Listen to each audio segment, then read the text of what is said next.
A 12-year-old female with cystic fibrosis, CF, presents with poor weight gain, frequent bulky stools, and signs of malnutrition despite following a typical diet for her age.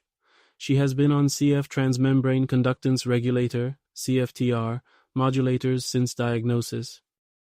Family history notes similar gastrointestinal issues in a sibling with CF.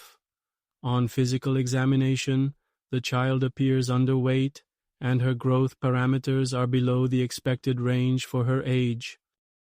Given the symptoms and history, what is the most likely complication this patient is experiencing? A. Diabetes mellitus. B. Pancreatic insufficiency. C. Gastroesophageal reflux disease. D. Irritable bowel syndrome. The correct answer is B. Pancreatic insufficiency.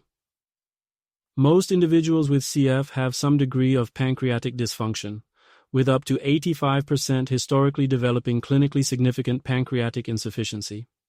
This patient's symptoms of poor weight gain, malnutrition, and frequent bulky stools are classical signs.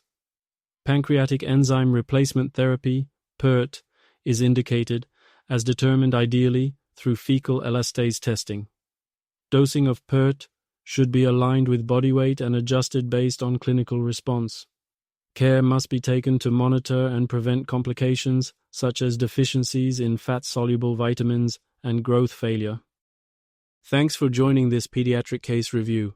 Remember, early identification and management of CF-related complications are crucial for improving patient outcomes.